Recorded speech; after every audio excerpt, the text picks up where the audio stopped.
Welcome. Congratulations. I'm saying it formally for the whole world to hear. Nate and Johanna. Okay. May God bless you to have an eternal union and bring much light into this world. Both your unique lights join as one and create even a greater energy and illuminate all you come in contact with, all in good health and beautiful blessings. Okay. We'll dedicate the class to you guys. To Nate and Johanna. Okay. To Nate and Johanna. So the topic tonight is two conflicting voices. The battle of the twins. Small introduction. I've repeated this introduction many times over the last 35 years now that this class has been going. Yes, older than some of you in this room. And that is, growing up in a traditional Jewish home myself, one of the great challenges, whether you grow up observant Jewish, traditional Jewish, whatever, all the different titles and labels, whatever they mean. You all know my opinion on all these labels anyway, so it's hard to quantify human beings as labels. However, whoever you are and whatever background a person is, the key operative word that is so lacking is relevance, spiritual relevance. To find spiritual relevance in one's traditions, in the Torah, in Judaism, and the truth is, for that matter, in any faith or religion, is the key challenge, because very often religion has become rendered into a series of rituals.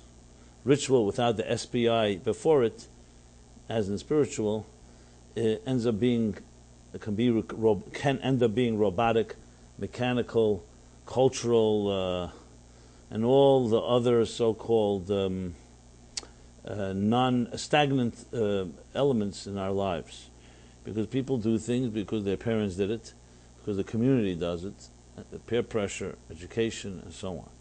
Which is why so many people rebelled, so to speak, in the time of the Enlightenment, when they were able to find their so-called train out of here, which freed them from all the, what some felt religious oppression and all the pressures. Many people claiming, I've never found my own voice, who am I? When I was told what to do and how to do it and when to do it by people who were older than me with all kinds of threats of retribution and punishment should one not comply. And hence you have the whole stereotype of conformity, and especially religious conformity. So the fact is, any society you grow up in, whether one's an atheist, an agnostic, or a person of faith, there's always an element of conformity, because that's how human beings are. It's a certain comfort zone. We will be influenced by our early impressions, as impressionable children, by our parents first, and then by our families and our communities and our schools, and all the influences that come our way. So whoever you are, no matter what, nobody comes with a clean slate. You grow into an adult based on influences that have shaped a very tender, innocent, and vulnerable mind. Because children, that's what they are. They are very innocent, very pure, like freshly fallen snow. And a beautiful analogy that captures it like a warm ball of wax. So every impression that happens, that is impressed on that wax, will become part of the personality of the wax as it hardens into an adult.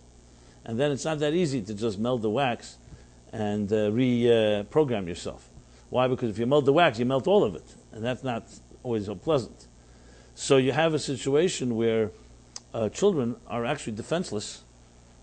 And I say it actually both in a positive and a negative way. Because if they are around good environments, so that defenselessness and that impressionability and vulnerability turns into a beautiful thing. You can shape it any way you wish, in a good way, a beautiful way.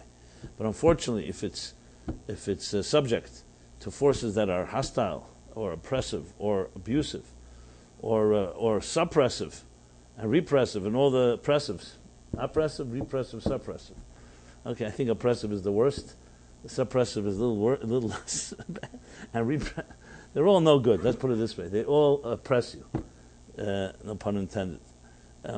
So then, of course, the impressions are not positive ones. Now, in most cases, I would say that most of us grow up with some positive impressions, some negative ones. So people growing up in very horrendous, dysfunctional, abusive homes, obviously their wax has been quite wounded and scarred. Those that grow up in beautiful, nurturing homes, their wax is, as it hardens, is very different. And frankly, it's not something you can really hide, because this isn't something you can keep secret. The place you immediately see what the hardened wax looks like is in relationships. You could fake it at work, you could fake it at parties, you could fake it what faces you put on your, what masks you wear. But when it comes to building a home, your own home, and having children, there are no lies. Because who you are will be expressed there one way or the other. If you have a lot of rage inside of you, it's going to be expressed there. If you have a lot of dysfunctionality and inability to know how to love, to know how to trust, how to be trusted, it's all going to come out. So those forces that shape us as children, the first place they will express themselves in the most obvious way is in the family life. And that's why you'll see people in therapy, whether it's marital therapy or family therapy or individual therapy, it usually begins with something in areas of relationships. Obviously, there are people who get caught up in addictions or other individual situations that are not connected to other people, and they too need help. But very often, people make it through the teen years, everything seems to be fine, but as soon as they fall in love for the first time, or as soon as there's something serious, their emotions are suddenly open to a serious relationship, that's where all hell breaks loose, so to speak, because then are they equipped? How do we know what emotion? How do we know how to use our emotions in a healthy way? How to love, how not to overlove and how to underlove, how to have the right boundaries while also the closeness and intimacy. So as soon as you enter into that realm, a person whose wax, and when it was warm in their childhood, was shaped the wrong way, they just simply don't have the tools and the skills to deal with a mature relationship.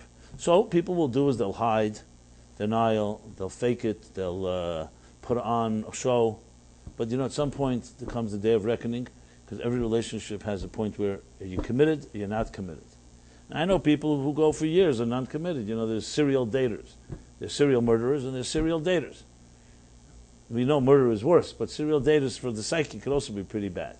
Because basically you're just going on and on with the fear of commitment, the uncertainty, whatever the reasons are. I'm not really here I'm not trying to depict or paint a critical picture. I'm just really painting a realistic picture that I know resonates for many people when they hear this, because it's exactly what happened. Their childhood shaped their wax, and I go back to the analogy of the warm wax as it's defined and shaped in our childhood, has shaped them a certain way. And they hit their own relationships, they're ill-equipped or under-equipped and not really out of their natural waters. That's the bad news, so to speak. The good news is that even though it's true we can't warm the whole wax again and we can't turn the clock back and rebuild our childhoods, however, there are many ways that we can re-access. We have souls. Being that we're not dead corpses, thank God. So we're not in a stationary, inanimate state. Just as we were shaped that way, we can reshape things. And you see it, first of all, in the world of healing. Look at the miracles of healing. Like any good doctor will tell you, doctors are not healers. They're facilitators to help generate the healing process that's natural to everybody. To get rid of the impediments, to speed up the process. We have a doctor in the house, actually. Am I correct? He's not going to disagree with the rabbi. But anyway, there's no name, no one knows who you are, so you're not endorsing anything I'm saying. Don't worry about it. I'm not going to be dispensing medical advice anyway. I'm just discussing the process. So healing, look at healing. Just look, your finger gets a cut, and what happens unless there's unusual circumstances? The natural process will begin. The blood will clot. There'll be a scab. It'll fall off and heal. Just on a basic level that we all see. Obviously, there are wounds and scars that go deeper and that need more intervention, and sometimes even worse than that, surgery and so on. But there is a healing process, and it really amazes anyone that watches it in every part of the body in the most amazing fashion. What do you see from that? That if it was just like a stone, let's say, if we were like stones, and someone broke a stone into half, that's it. You could try to glue it back together. What do they do with Humpty Dumpty? The metaphorical Humpty Dumpty. Or you can try to do other things. But something that's inanimate, essentially, even though the truth is, let's be honest, even a stone is not inanimate, there are subatomic particles, etc., etc. But we'll talk on an ostensible level, it's a pretty inanimate entity. And they have not yet figured out how to connect atoms to take a shattered stone and turn it back into a complete stone. But my point is when it comes, however, to human being, we're not just inanimate entities. We are life forces. I'll call it a soul. You can call it energy. Call it whatever you want. And as such, that soul, that spirit, the life force within us has healing powers, has regenerative powers to correct things. I mean, the miracle, for example, even on a neurological level, where neurons will, neurological paths can be formed after a stroke. Now, yes, it's true that there are certain organs, God forbid if they're severed, they're not going to grow back. But much in the body, much of it, is capable of that. And even now, there's advances in medicine that predict that not a long time from now, you'll be able to even regenerate other parts of the body through whatever stem cell or DNA manipulation, genetic engineering, etc., etc. The point I'm making here is that we are not what it seems to be, that damaged goods. It's not like something happened to you and that's it, too late. It's true it's more difficult. It's far, far easier, as Frederick Douglass said, to bring up a healthy child than to fix a broken adult. But it doesn't mean it's not fixable. The most important reason it's to remember is that we're not even dealing here necessarily with physical. Physical, you can say, okay, you know something? God forbid an organ, a limb, in some way was damaged, maybe there'll remain a scar. But here we're talking about the spirit, or we'll call it the psyche. And the psyche is far more dynamic and far more flexible and dexterous and resilient than the body is. Because the soul and the spirit we don't really fully understand.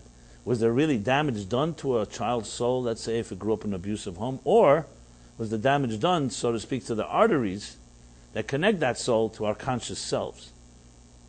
So it's a good question. Was the unconscious really hurt? Or was the connection of the unconscious to your conscious experience hurt? And if the latter is true, and the latter is true, as I shall soon discuss, then it's a whole other story. Then it's a matter of reconnecting, so-called, to the power station, to the source, and regenerating energy to compensate for that which may be lacking. For example, if a person did not have love in their lives, I mean using an extreme example, were deprived of a lot of love. Think of it like a flower that was deprived of being watered. Now, and we know that a flower could die, but let's talk about a flower that hasn't died. There's still some life in it. So we know that with the right care, you can slowly regenerate the energy in the flower, and you can see sometimes even in a garden or in a field that seems parched and all that, with the right nurturing, you can regenerate. In the human level, that means if a person was deprived of love, so it's true that may have shaped them, and they may have a very negative attitude about themselves, because if you're not loved, you start not loving yourself, and you feel invalidated and insecure and all that. But here's an example. A person then finds someone that does love them, and they find someone to love. That can compensate, and sometimes even replace, and more than that, the nurturing that they should have received. Now again, it's harder, but it's not impossible. And that's why in the morning prayer, one of the most beautiful prayers we say every morning, we say Moda'ani in the morning, we say, I thank you for returning my soul to me. And then we continue on and say, Neshama Shenasatabi, this soul that you've given me is pure, Taharahi. You've created it, you've shaped it, you've instilled it within me, and you protect it within me. And every one of those words are very precise. I'll discuss them a little more a little later. But the point I want to make is that it's a declaration. Even every morning, no matter what happened yesterday, or the day before, or 10 years before, 30 years ago, your soul was never damaged. The connection between the soul and your conscious mind and heart and your life experiences may have been obstructed, may have been somewhat compromised. But that means that, think of it like this, the reservoir remains intact. The pipes may have corroded, they may be rusty and so on. And what you want to do is open those pipes back so you should access the purity and the innocence that you have within your soul. So think of the soul like a pilot flame. I'm using different analogies. A pilot flame. The pilot flame never goes out. Ani yeshena v'li be'er King Solomon writes in the Song of Songs. It means I'm asleep, but my heart is awake. I mean, it's for him an expression of love. That even when you're asleep, your heart is awake. Because love is 24/7, even though you may not be consciously aware of it. But if you truly love someone, you don't love them only when you're awake and when you're thinking about them. You love them even when you're not thinking about them. So the same is true. The soul is always there, even when the outer dimensions may be asleep. And it's a matter of learning how to access it. Now, I said all this as a long introduction, going back to my class. I always give this introduction, the relevance of Judaism and Torah to our lives.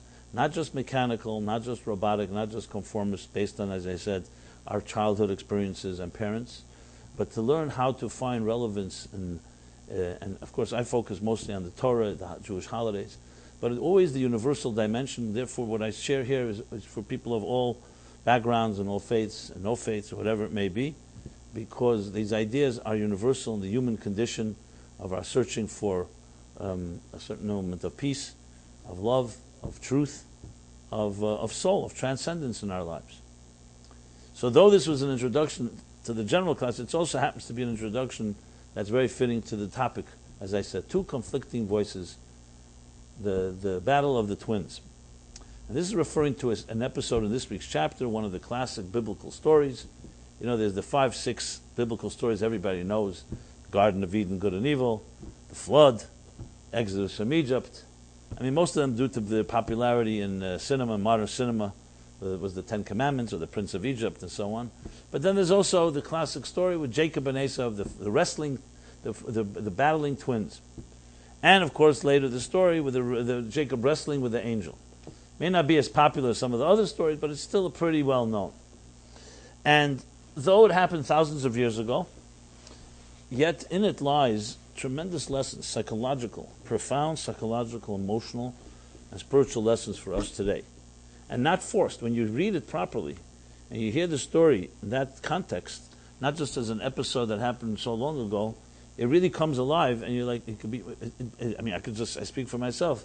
It blows you away that such a story so many years ago has such relevance in our contemporary society. So exactly that. These twins are at battle from the moment that they're conceived, basically. In their mother's womb, they're already fighting. That's where the chapter begins. And Rebecca, who's their mother, has these twins struggling within, and she has a terrible pregnancy, terrible pain. She turns to God. Why am I in such pain? Why is this hard? You know, she recognized it was a difficult pregnancy. She never had children before, but she saw others. She had a mother, and she had, I guess, family and so on. So God said to her, because you have two nations within you, and they're struggling for dominance, for control. When this one rises, this one will fall. When this one rises, the other one rises, the other one will fall. And yes, exactly what happens. They come when they're born. They are very different. The Bible puts it very, very succinctly. It says, and poignantly, that Esav, Ish Sayed, Ish Milchama Yedid Sayed. He was a warrior, man of war. He knew how to hunt. He knew how to trap. He was a great war strategist. And then there was Jacob, his alter ego, you know, antithesis. Jacob, Ish Yeshiv Aholim, Ish Tom Yeshiv Aholim. Man of, you could say, Tom means wholesomeness, innocence, peace, completeness. The scholar. So you have the warrior and the scholar. And these are twins. And they look different, they behave differently, but they're twins. And they struggle first in the pregnancy, then in their early childhood, and throughout their lives, the story of their struggles. I've discussed this chapter many times in different contexts. I want to talk about the struggle itself and how it reflects on our lives. And this doesn't even require a lot of thinking. If you just ask yourself, where are the struggles in your own life? So we all have conflicts. Who doesn't have conflict? Now, sometimes we think we're like multiple personalities, at least a dual personality. We have struggles, the different voices inside of us. Our heart tells us one thing, our mind tells us another. Yeah. You have the voice of survival, the egocentric voice, the voice that is self-absorbed. My needs, my gratification. I need to take care of myself. And then you have the other voice. The voice says, no, help another. The voice of transcendence, the voice of higher purpose. And everyone has these two voices.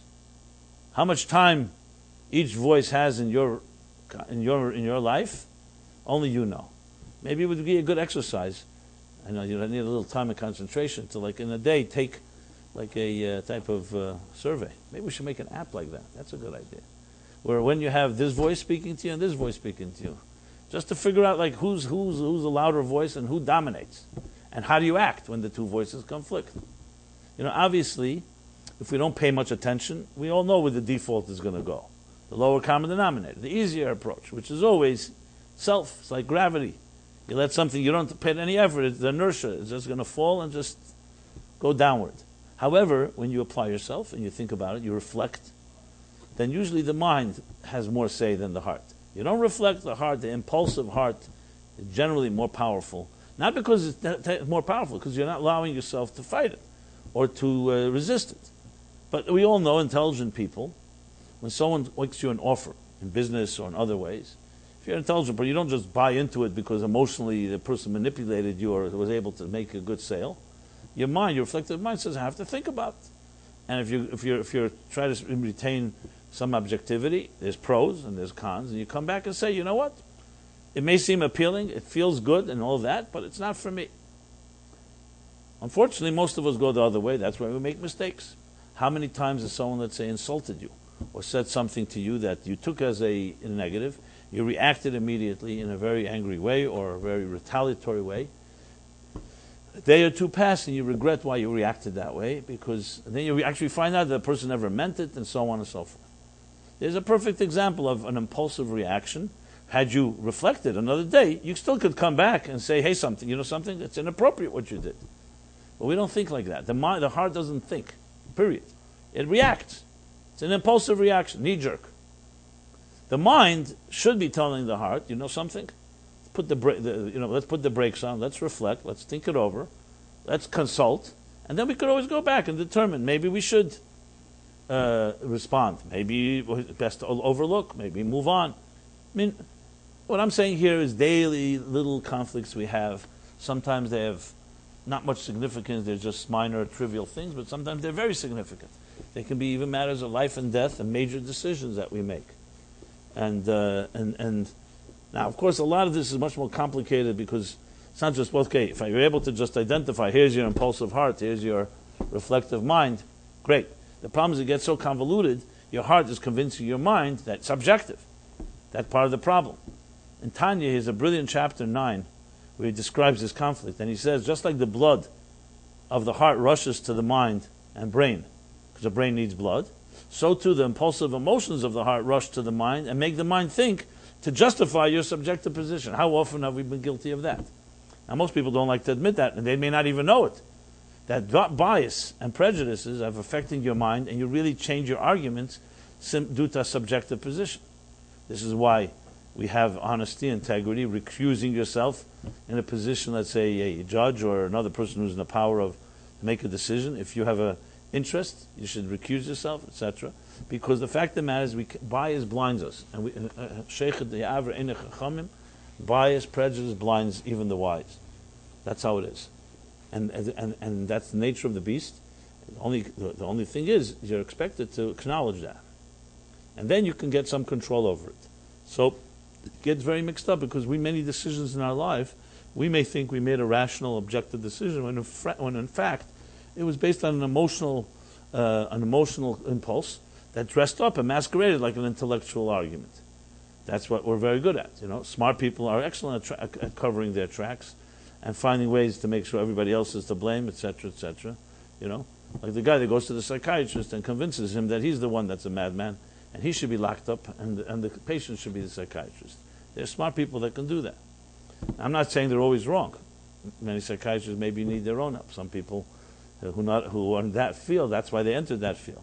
But I'm not here to pass judgment on that. That's case by case, But going back to our theme here, so two voices. So the battle of Jacob and Esav are actually a Jacob within you and Esav within you. The description in the Torah of these two personalities are two voices within us. One is the warrior. What's a warrior? A warrior is a conqueror, is a dominator, is aggressive.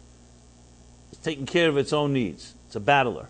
Some people, sharks, they call them in business or in other settings. They are out, they are go-getters, aggressive, ready to step on anyone just to win. And then there's another voice. The other voice is the Ishtam. Not a strategist, not a manipulative, not that shrewd. The person is innocent, an innocent voice that just wants to have some calm and peace, is introspective, studies, prays, soulful. Basically, you could say one is body-like and one is soul-like. And we have both of them within us.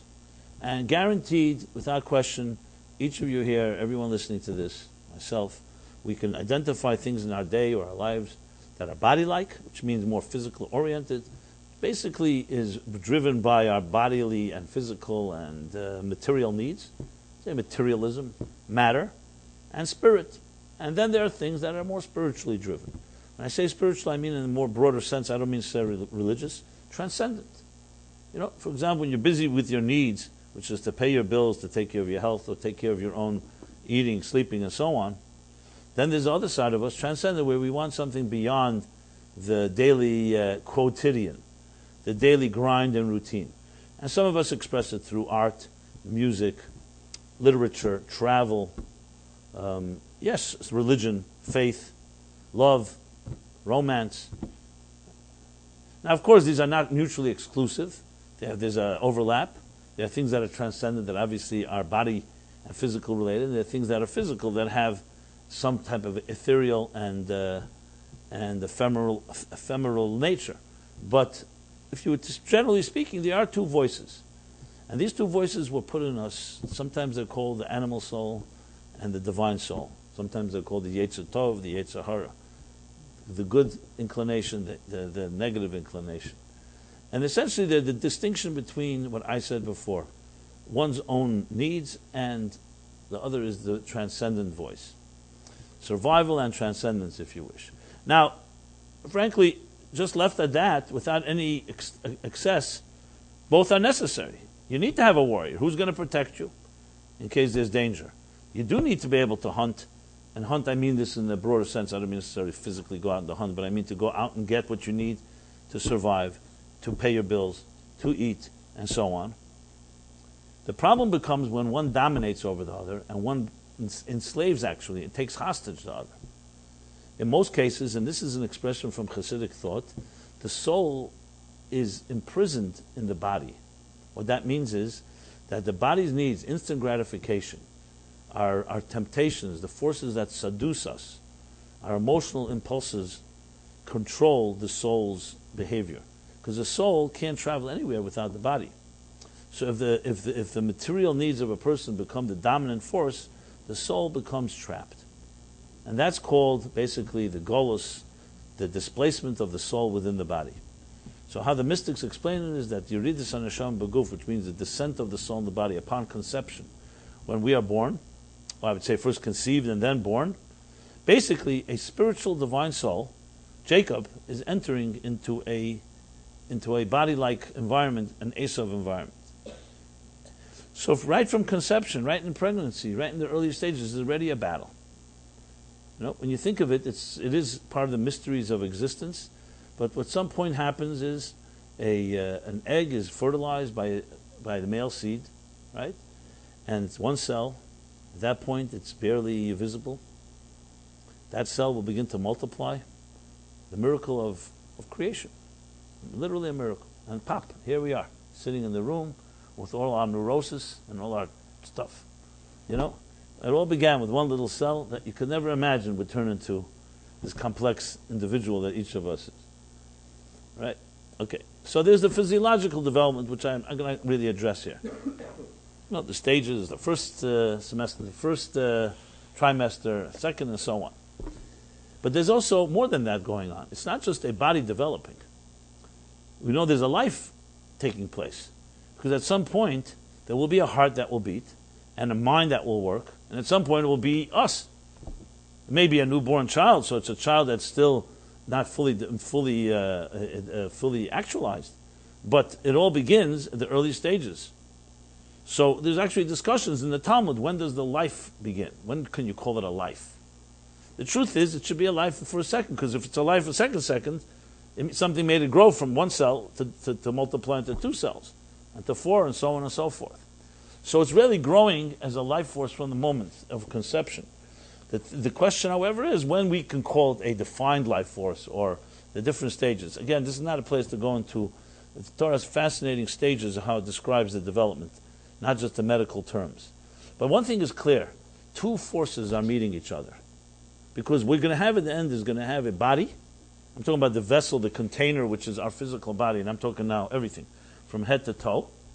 The skeleton, the organs, the limbs, and of course the internal organs. And all the forces and all the cells and everything. And then there's something which I call soul, because the soul is not a stereotype for me. Some people don't like soul. So they use electricity, if you like. Energy, a force, whatever you want to call it. As we know, these are semantics. The point is, it's not just a corpse. You're not just having a body without a soul, because if that would be the case, God forbid, that would be a death. That would be a miscarriage. That would be a stillborn child, God forbid.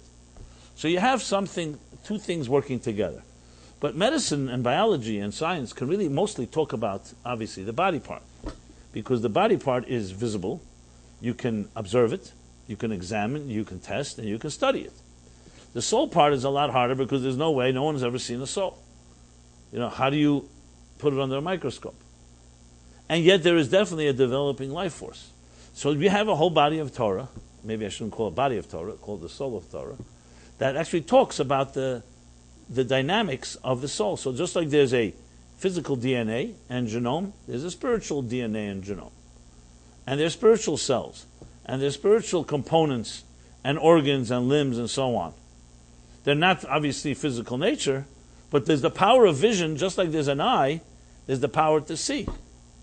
And we know an eye is not enough to see. You need a power to see, because you can have, God forbid, someone dies at 120 years and their eyes are intact, but they can't see any longer because there's no power of vision. There's only the physical container. Think of it like a light bulb without electricity. The light bulb may be intact, but there's no juice running into it.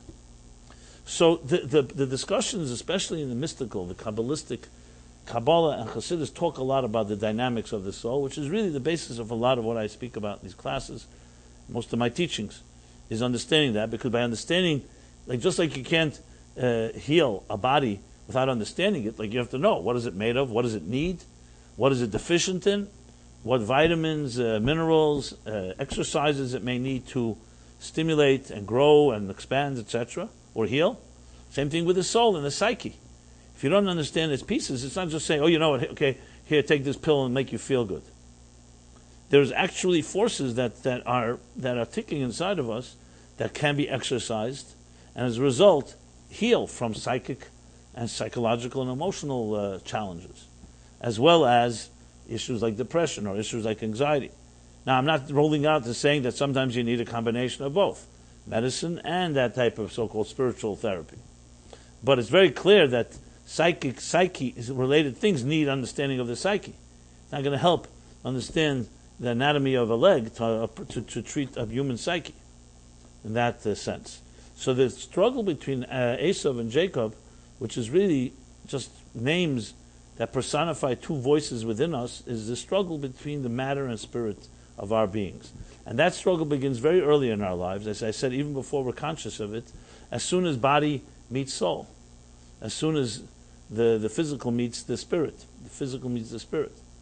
In a way you could make some comparison, if you think in physics, between matter and energy. So we know Einstein, in his special theory of relativity, E equals mc squared, proved and shown, and today accepted fact, that energy and matter are really two sides of one coin, and they're basically reversible. The simple example of it, you take a piece of wood, it seems to be a piece of matter, you ignite it, you put it into a fire, it turns into fuel, that gives off warmth and light.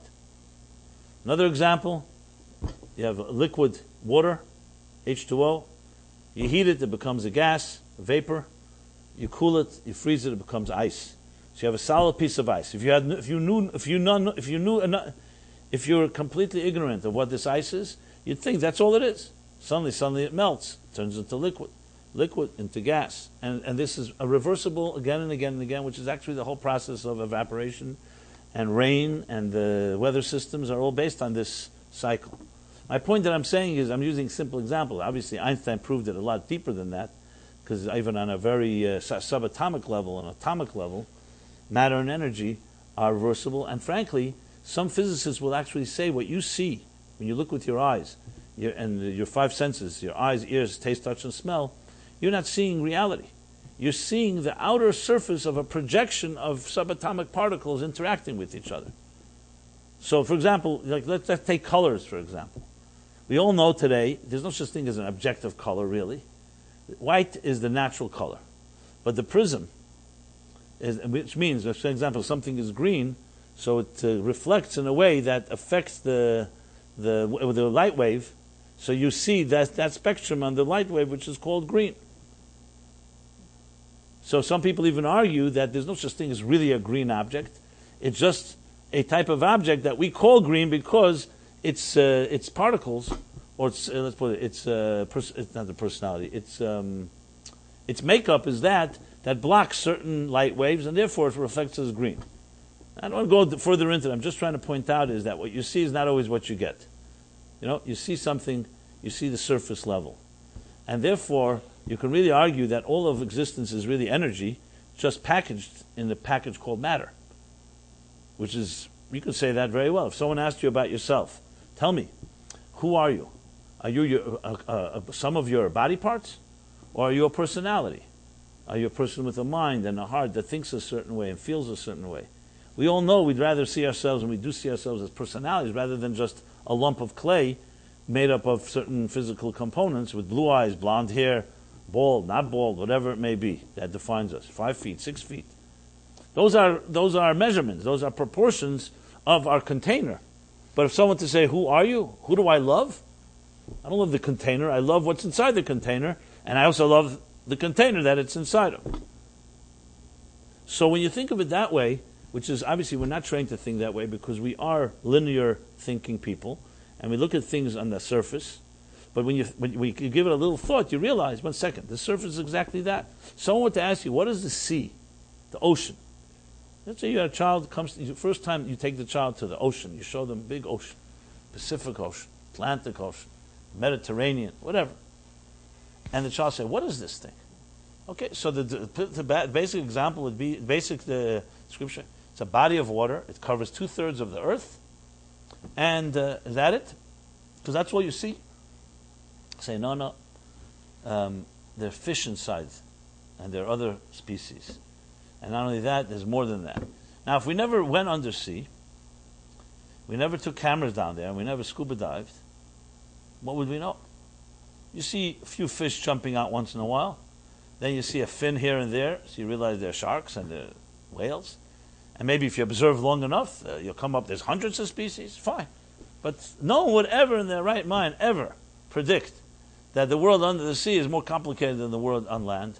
It has a terrain that is more complicated, mountains and valleys and earthquakes. I believe I read every 8 seconds there's an earthquake under the water somewhere. Minor ones. But the life force is there. As a matter of fact, the Talmud says, everything that exists on land exists in the water. It doesn't say everything exists in water exists on land, which means that the water has everything on land plus more, which today we know as a fact. And there's still mysteries. There are places deep in the sea that they have never explored yet. And we know there are species with all our technology. My point that I'm making, you look at the sea, it seems like just an innocent sea cover with, here and there something's going on, when in fact, the whole thing is brimming with life, and in many ways even more complicated than life on land, on dry land.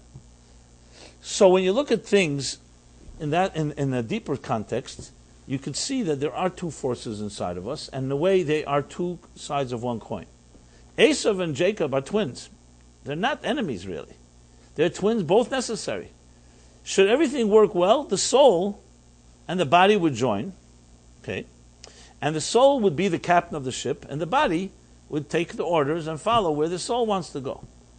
Unfortunately, as I said, the soul gets concealed like the water, like the life underwater in the body.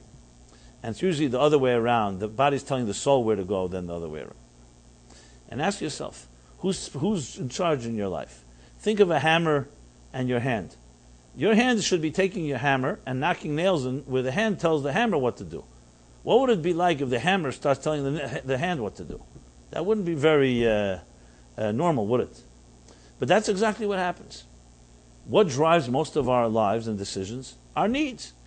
I'm hungry, I'm thirsty, I see something I like, I grab it. You need to have discipline, education, training, maybe deterrence that will tell you, you know what, you don't just grab everything you like. But left to a person's own accord, we could end up being extreme narcissists, very selfish, and everything, me.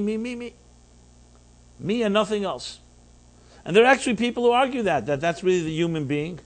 I mean, just read Richard Dawkins' books, the best of all that captures right in the title, The Selfish Gene. The gene, not just the selfish human being. The gene itself is selfish, because nature, if you take the real radical Darwinian definition, nature is all about survival of the fittest.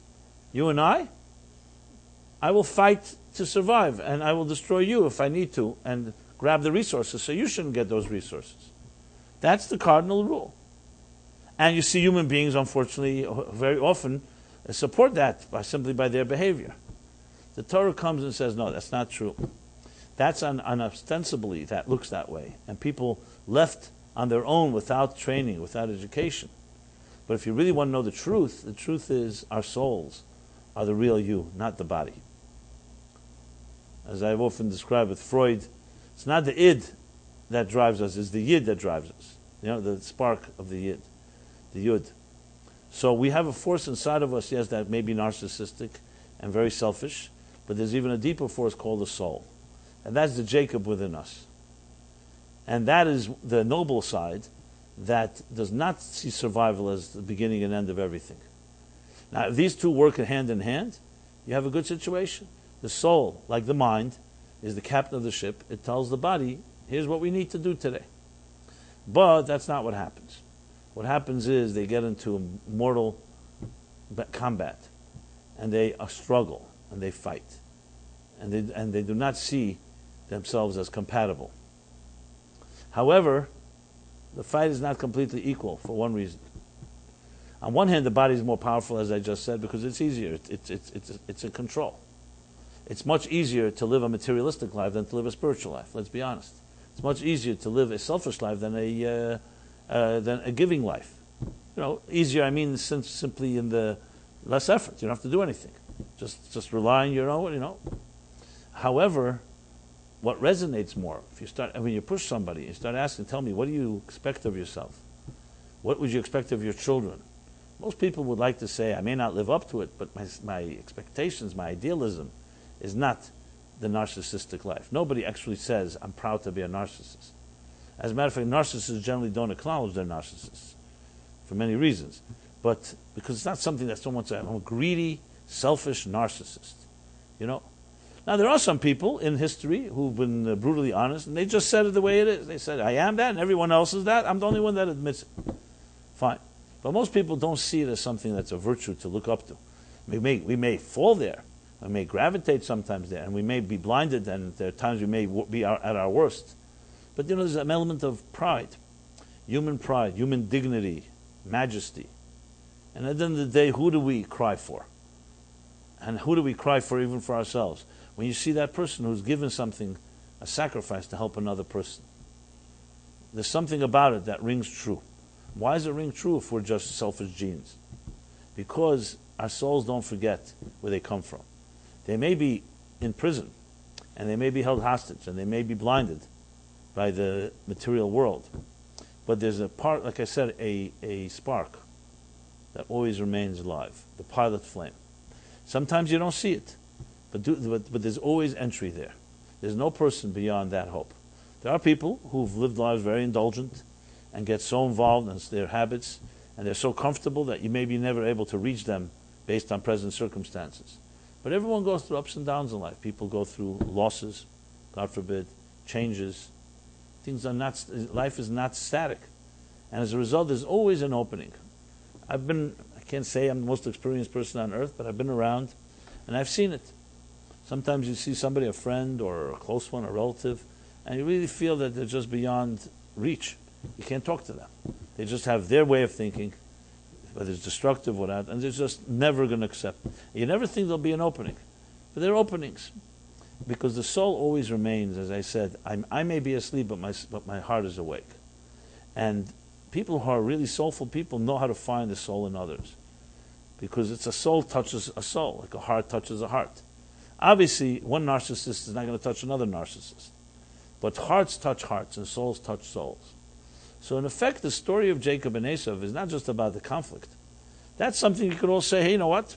Okay, I know I have a conflict. Now what? So how does that help me? What helps you to know is that the conflict can be won. When you understand that these two forces were meant to come together. The soul was meant to come into a body, and it's meant to have a challenge. We're meant to have the battle between matter and spirit. It's not an accident.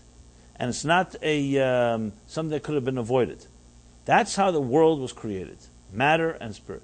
However, there's a purpose, because the battle itself brings the best out of you. It brings the best out of the soul. Because when you don't have resistance, and you don't have any type of challenge, then you remain complacent. Think in your own life, when have you excelled most? When there was a challenge, always. When do you jump the highest? When there's some impediment in the way. When do you push more? When there's competition. When there's a deadline, when you've been challenged. An olive produces oil when it's pressed. I think it was Eleanor Roosevelt, I don't know who said it, but she said about women, women are like tea bags. You don't know how strong they are until you put them into hot water. Now, what about men? I guess men just say it's hot. But I guess we also have that. We can't say we may be an inferior species, but we're not that inferior. My point that I'm making here is challenges. Now, when I say challenges, God should bless us all, our challenges should be minimal. They shouldn't be painful. They shouldn't be traumatic. But challenge can be a positive challenge. Positive challenge means you take on a resolution, and you're going to write a book, you're going to take on a project, you're going to do this, you're going to do that. You know it's going to be difficult, but you're now in it, and you got to do it. And then, unfortunately, there are times challenges are not that pleasant, whether it's a loss, a death, being fired, or some other unexpected twist and turn in life that we didn't want. So there again, you can either succumb and just surrender, or you dig deeper and you find greater strengths. So the Yaakov Esau so-called battle, you could say battle between mind and heart, between the Ishtam Yeshev Ahalim, the mind, the Yedei Tzayid, and Ishmael Chama, the warrior, the heart, is a battle that's meant to bring out the best in the soul, and also actually in Esau. And it's meant that they ultimately do join. The goal here is not annihilation of the body or a physical world. Judaism does not preach asceticism. It does not preach that the physical world is a bad place. It says the physical world, divorced of its soul, can become a bad place and potentially can lead you to the wrong places. But per se, the body and its needs and so on are not bad things. Take sexuality. From a Jewish point of view, sexuality is not an evil thing. There's no concept of original sin. It's not a necessary evil. Sexuality is the power that God gave the human being to emulate the God, to bring life into this world. And that's why it's associated and connected with some of the deepest powers in the soul, the deepest pleasures, and the deepest forces that can, on one hand, trap us in the worst possible ways, as we know, but also they can lead us to transcendence in the greatest possible ways. It's all about harnessing and disciplining. So there you go, sexuality. Is it a body thing or is it a soul thing? So today, unfortunately, many people have rendered it into a body thing. It's about technique. It's about immediate instant gratification. It's about the moment.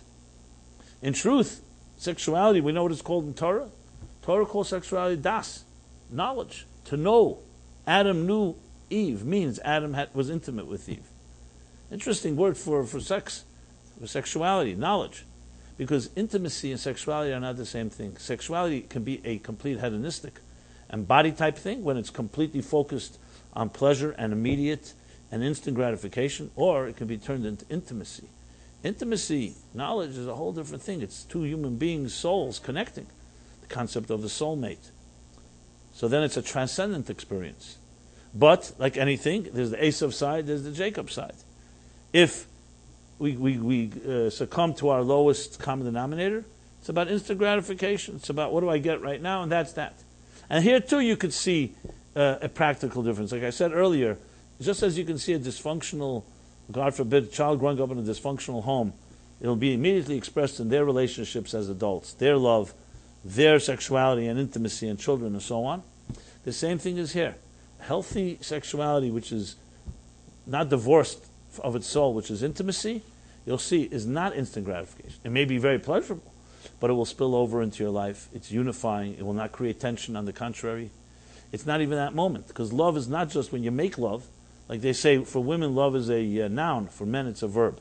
It's not an action. It's a state of being. And that way, it's a fully unifying experience, like knowledge. It's not just an act that you do and then you move on. Sexuality without commitment.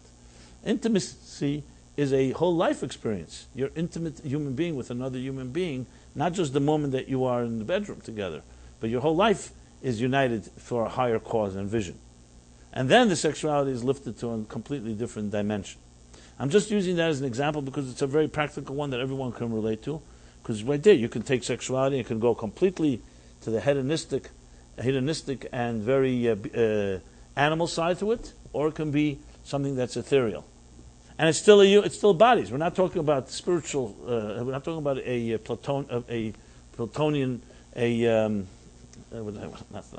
platonic relationship. We're talking about a physical relationship, but it's infused with the soul, as opposed to a physical relationship that's just infused with bodily pleasure. So that's one example. The same example can be applied to money, to anything of matter. Money can be a very selfish, greedy thing. We know what money can do to people.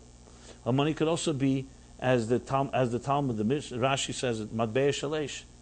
Your coin can become a fiery coin, a spiritual coin, when you use it to build something good, to charity. So then you suddenly take money, which can be the symbol of complete self-absorption and greed, and it becomes transformed into a body for a higher soulful purpose. And that choice we make every day, every moment of the day, you can actually say. Every interaction. Will it be an Esav or a Jacob thing, or will it be joined together? Because as I said, the goal here is not just to escape into a Jacob spiritual reality. The goal is to be hand in hand with the twin, the body. And at the same time, of course, not a bodily thing without a soul. And that's how Judaism sees the material world. It sees it as a platform, a forum, a channel for spiritual expression. So then, think of it this way. Then your mind, your heart, all your faculties are using the body to express a higher transcendent experience. And then your body becomes very much part of that experience. Now, I know what I'm saying could be very idealistic, and some people say, I'm not there. That's why the goal here is not to jump to extremes. It's to slowly introduce this approach. It's a slow assimilating approach of education where a person begins to begins to become more aware of their soul, and their soul slowly nurtures and educates the body. This is a slow process. It begins in the best possible time in childhood. We teach our children, here's your body, here are your arms, your legs, the rest of your body. These are all tools given to you for you to learn how to express your soul through them. And you do that through the kind words you share with others, through your charity, through your generosity, through virtue, through introspection, through being a mensch, to being a refined human being. That's a soul that is illuminating and flowing through the body. If, on the other hand, a person's soul remains undercover, and you just grow up and saying, it's all about me, then you have a soul that's trapped in prison. And there will be a conflict. There will always be a conflict. We have to look at the conflict and smile maybe, because it was all predicted 3,500 years ago in the Bible. So next time you have a conflict, just open up this week's Parsha told us and say, hey, this conflict is going on already thousands of years. I'm not saying that's going to make it easier, but at least you can know you're not alone. That's exactly the way it was meant to be. Two forces, Lu'um Alum Yamats, two nations, two powers, two forces, two empires, whatever. And they're battling. They're battling right inside of you right now. I mean, you read Tanya, he explains it. It's not that it makes the battle easier, but it makes it, it's not so overwhelming. Because that's why you were placed here. There will be a struggle. Someone once came to the Tzemach Tzedek, he's the third Chabad Rebbe, And he was bemoaning the fact, he says, Rebbe, what should I do? I don't have a desire to study Torah. And the Tzemach Tzedek looked at him, he said, what should I do? I do have a desire to study Torah. What did he mean? He said, for me it's easy, I have a desire to do it. You are blessed because you have a challenge. And that's the purpose of life. To desire it is easier, but it's not really the purpose. The purpose is not to have a desire and to create one. It's much more meaningful and much more significant. Understand the exchange? So he said, what should I do? I don't want to do it. And the Rebbe says, what should I do? I do want to do it. Meaning the Rebbe has it easier, but it's not as purposeful. I understand we'd all love to have it that way, but it doesn't always work that way. So the point is that the goal is to know there is, the challenge itself is the purpose. So if you were to know, for example, next time a challenge comes up in your life, a real challenge, and God was able to whisper in your ear at that moment, or send a messenger and told you, you know something? Don't think this is a real challenge. It's sent here to test you. That's all it is. To see whether you could overcome and whether you could prevail. Your attitude would be very different. Because then it wouldn't be like, oh no, why did this come my way? You'd say, you know something? This was sent here to see what I'm capable of. So I'm going to prove myself. Like a good competitor. Instead of looking at how do I destroy the competitor, maybe the way is, how do I ingeniously outmaneuver him? And that's how we have to look at things in life. You always know the confidence inside of you that your soul is always intact. The fact that sometimes it's not so easy, that is exactly what was meant to be. Obstacle was placed in your path to figure out how to get around it, to jump over it, develop a greater strength. And when you do, nothing compares to that gratification. We all know that. When you build an immunity, you build a strength over something that yesterday or a year ago, 5 years ago, was a block, it's unbelievable. You can't describe the pleasure from that, because it means you prevailed. And then you think back and say, I can't imagine, at that time I didn't think I would ever make it. And you hear this many times. And there are some people who just retreat, or they give in, or they get depressed, etc., etc. So the whole story is really meant to tell you there will be impediments. The road will have impediments. I mean, you see these video games. They have all these little, my grandchildren play them like I don't even know how they move so quickly on these iPads. It's like made for children. They have like the intuitive, you ever see how fast they do it? Kids? I don't know. I can't do that. But, so I'm seeing my little grandson is playing one of these games, one of these things, these little men that jump over and the gold coins and there's blocks and there's trains and this and this. I mean, he's mastered it to who knows what level. But I was thinking about it because the truth is it's really a story of life. Obviously this is a game, but the story of life is impediments, and can you jump over it or not? Or can you find a way around it? Can you figure out the solution? So it's a whole different type of take on things. I think one of the reasons people are attracted to sports, especially in our day and age, because you don't have to fight the battles. Others are doing it for you. It's like living vicariously through your football team, and all the maneuvers they're making, etc., etc. I don't think many of us would like to be on the field there, especially when you're tackled. But we like to watch it, Like they tell the story about this parachutist, or this guy who wanted to be a parachutist, right? So he enlisted. Okay, so there's this training period. For a month you go up there in the parachute plane, whatever it's called, and you watch others, how you pack up, technique, method, courage. And you watch, you help out. And then comes your turn after the month. You get online, they pack you up, your time to jump. And he's looking forward to the day. Fine, he thinks he's all ready. Packs up. He gives one look down, 30,000 feet. He says, I'm not jumping. He has, the fear of heights. Okay, fine. The sergeant says, listen, we have your type 2, another month. Some people need a little more time to build up the courage, the strength. Fine, another month he's helping out. Long story short, the month ends. Again, he lines up, he looks down. No. So, okay, at this point, the sergeant says to him, look, this is not made for everyone. Some people simply just are not parachuters by profession. You should find another part of the military and enlist there. You can work behind the desk, you can work on the infantry, maybe something else. Anyway, this is not going to work out. And the guy insists, no, I want to stay here. I like being here. I'll help out. You need people to help up here. I'll stock up the plane. I'll help pack up the parachutes on the backs of the parachutists, whatever. So the Rashi says, why are you insisting? You're not going to jump. What do you want to be here for? He says, I may never jump, but I like to be around people who jump. It makes him feel good. Because he sees other people jump, it makes him feel like, he has courage. So some of us don't jump, but we like to be around people who jump. I mean, actually, I'm not saying this in a positive way. I'm saying that shouldn't be that way. So the chapter at the end of the story tells us a few things. Conflict is inherent in life. Comes with the turf. Just know that.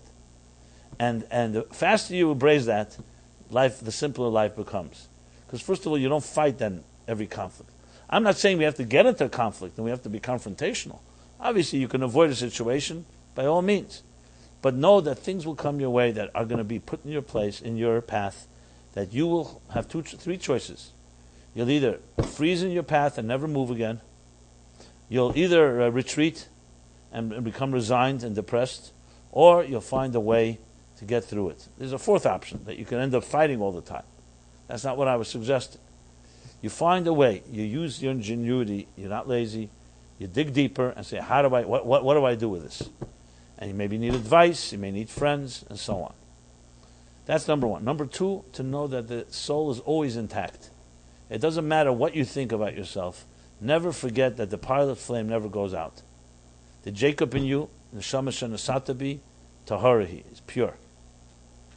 As I mentioned in the prayer. And I'll now just review briefly those levels. So it says, first, the soul, I thank you for returning my soul to me every morning. This is actually a meditation you can do every morning, guaranteed to help empower you throughout the day. So that's the first thing. I acknowledge, thank you for returning my soul to me, for renewing my contract, for giving me a vote of confidence for another day of life. That my soul is my primary force, and everything I'll be doing today is all about actualizing my soul, not just about my body. And then it continues. So the soul you've given me is pure. You know that it's absolutely pure, intact, not damaged, nothing has wounded it. The arteries or the pipes may be corroded, there may be some blocks, impediments, but the soul itself is pure. Then comes stage number two, the soul that you have created. That means the soul manifests on a creation level that's actually part of the body now. It's not just a pure soul somewhere in heaven or somewhere in a deep unconscious. The soul actually becomes part of the creation of your life. And then the soul that you have shaped. So after, creation can be like a raw piece of matter. Shape is already shape and form. So the soul is starting to take on shape and form in one's life, which is the way we think, our minds work, personality. Barasa, the second is not just that it's a pure pilot flame, but also there's substance. But the substance doesn't yet have shape and form. And then comes the next step where he says, Ata nefachta bi. You have imbued it in me. Nefachta is actually from the word vayipach, where it says that God took a piece of earth and breathed a soul of life into the human being. So that's why in Hebrew, neshama and neshima, soul and breath, are the same letters, just a different pronunciation. And you'll see many spiritual exercises always use breath as part of the exercise, because breath is the breath of life, the breath of the soul. It's a divine breath, essentially. So not only did you create the soul, not only is it pure like a pilot flame, not only has it manifest in some substance, and not only has it shape and form, but it's also now like blown into me like the breath. There's a breath inside of me, and when we breathe, it's a free expression. Breathing is the constant flow of life. Exhale, inhale, connected with a heartbeat, contraction, expansion, a constant movement. And then finally it says, Va'ato mishamra bikirbi. You protect it within me, because the soul needs protection, as I said. We live in a hostile world. Physical temptations and forces are constantly inundating us and trying to distract us and draw us to whatever that distraction may be. And we need protection. We need a protector. We need some force. So God is saying, not only is it pure, not only do I create it and shape it and imbue it inside of you, but I also protect it. So you're not going alone. Now, we may not feel it immediately, but when we say this every morning, and we keep focused on that, when the challenge comes our way, we remind ourselves that we have all these 1, 2, 3, 4, 5 expressions, and it's protected. when we access that awareness, that alone accesses the energy that gives a person strength. Try it out. But remember, a big part of strength in a person's life is not something that you could see. It's attitude. If you believe in yourself, it's probably your greatest weapon. If you don't believe in yourself, even if you have all the tools in the world, you're not going to access it. You see this all the time. Psychological warfare is all based on manipulating that you can't do it, even though you can. How often do people realize at some point? Good negotiation, for that matter. You think you have a strong hand, the other person convinces you have a weak hand, and suddenly you lose confidence. You see it in sports. Athletes, brilliant athletes, the best in the world, get into a funk, they suddenly lose confidence. So here you can have one person that has less tools but more confidence, another person has more tools but less confidence. Most likely the one with confidence is going to prevail. Now, I'm not suggesting only confidence. Obviously, we're talking about confidence and resources. But without confidence, resources are almost meaningless, because you don't have the strength and the courage and the drive and the ambition to do something with those tools. And you may even minimize what you think you have because you don't think you can get it done. So when you're aware of the soul and its powers, and you're aware that the conflict was meant to be, and that there's a Jacob in you, and the Esav is meant to come and confront you, that alone is a very big advantage in achieving something. Because instead of you just being completely blindsided, and suddenly something smacks you and you have no clue, where's it coming from? And why do I need this? Most people spend thousands of hours. Why did this happen to me? And they don't realize that question alone is so disempowering. Instead of figuring out that if it happened to me, maybe I have strength to overcome it, they're busy. Why did it happen to me? And why didn't it happen to someone else? It's not fair. They may be even right. It makes no difference, but it doesn't help you, because it doesn't solve your problem. All you're doing is agonizing why. Whereas if you dig deeper and you realize, 1 second, I have strengths, and challenges are meant to be, it's a different attitude. Again, I'm not suggesting it's easy, because once a person is in the throes of a challenge, it's not so simple just to step back and say, hey. But if you think about it beforehand, it helps tremendously when you get into that type of situation. And you'll see the people who have overcome the greatest challenges in life had that attitude. You read the stories of Helen Keller and others who were really incapacitated in so many levels, didn't have faculties at work, but they had a certain strength of spirit and dignity, and they had people around them that encouraged it. So no one should ever have such challenges, God forbid. But you see the power of spirit in situations no one would ever imagine that's possible. So imagine you're blessed with health, and you don't access that spirit. That's equally tragic. So that's what we're told. That's why the story is such a vital one to read, the details, the conflict. It's not always pleasant to read, but it's real. Life is real. The Torah, I remember years ago doing this class, so a person, when I met him, he was far from Judaism in practice. He was a Jew, but he was completely alienated. And then the first time he read the Torah, he said to me, you know something? The Torah doesn't have happy endings. Everything is a conflict. There's no family that's intact. Adam and Eve, they eat the tree. Cain and Abel, Cain kills Abel. And then children are killing fathers, and fathers are killing children, and brothers and sisters. Nobody gets along. The tribes, they sell Joseph, they almost kill him. It's like one big soap opera. That's the way he put it. Everyone's dysfunctional. And then you think that you're finally going to finish the end of the story. Usually ends of books are happy endings, like movies. They have happy endings. No. Nobody ends up going into Israel. You read the whole Torah. He was expecting, can't wait to read the end. I'll finally get into the promised land. It was all worth it. And everybody dies, even Moses. So then so he's asking me, what is this? What kind of book is this? It's not very encouraging. Everything is conflicts. I remember the way he put it also. He said to me, the Jews, you give them meat. No, we don't want meat. You give them bread. They don't want bread. What about the water? They don't want the water. Constantly, everything you give them is no good. Right? Something like that. Constant complaints. And I remember smiling as he's telling it to me. And I said to him, well, Torah is the story of life. That's what life is like. And without that, he says, absolutely, that's what my life looks like. So the Torah is not here to make us feel good. It's not here to have a happy ending. That's very nice. The Torah is about real life. This is real life. God forbid, it doesn't mean that things are bad. It means that this is real life, and we still will make it. And we still make it to the promised land, and we're still in the journey. So the Jews did not end up becoming extinct. We're here reading the Torah all these years because we learned to adjust to the ebb and flow of life. Yes, life is complicated, and that's the bottom line.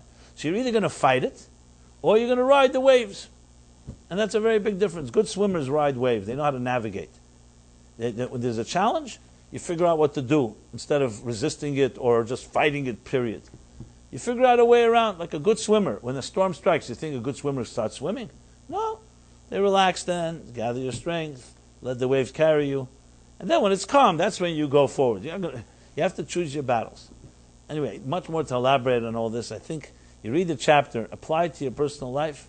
I think you'll find, beyond what I've said, tremendous lessons. I've given the basic ones. And the end of the story, which concludes 2 chapters from now, is actually that there is a reconciliation. Jacob and Esau, with all their battles, they end up embracing. And then the Torah says that maybe today there's still not complete unity, but in the end of time,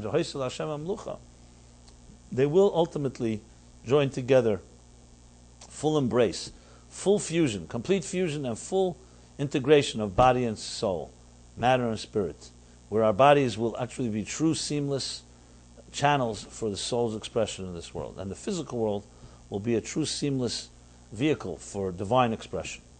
And that's what we dream for and what we work for. But it begins how we live our lives right now. And we have, as I said, these choices every moment. So try it out tomorrow morning. Wake up, maybe get a prayer book. Just read these prayers. Even if you read them, think about the intention. And see if you can carry that feeling and thought through the day. Especially when a challenge comes up. Remember, soul is pure, soul is created, the soul is shaped, imbued inside of us, and protected. And I no doubt in my mind, that type of awareness has to help. Can't say it's going to solve everything overnight, but it's all about conditioning. You condition yourself, you train yourself, you think healthy, you speak healthy, and you act healthy. That's the bottom line. Learning how to condition our thoughts, speech, and action, and learning how to think positively, and learning how to seize the day, carpe diem. So this has been Wednesday night, live, Simon Jacobson. It's always a pleasure to sit here with you. Next Wednesday will not be a class because I'm going to Manchester, England. Yes, for a few days I have speaking engagement. I will record a class, so it won't be on location. I will send out an email telling everyone, but I'm just mentioning it to you, just when you got back. So, but the following week will resume live. I mean, on location. But I will record a class next week, meaning it will be only online. If you have not left, if I don't have your email address, please send that to us. And as I've said a number of times, look forward to some great new developments coming the next month or two. And it's been a pleasure and honor. And again, I dedicate the class to Nate and Joanna. Right. Okay. Thank you very much.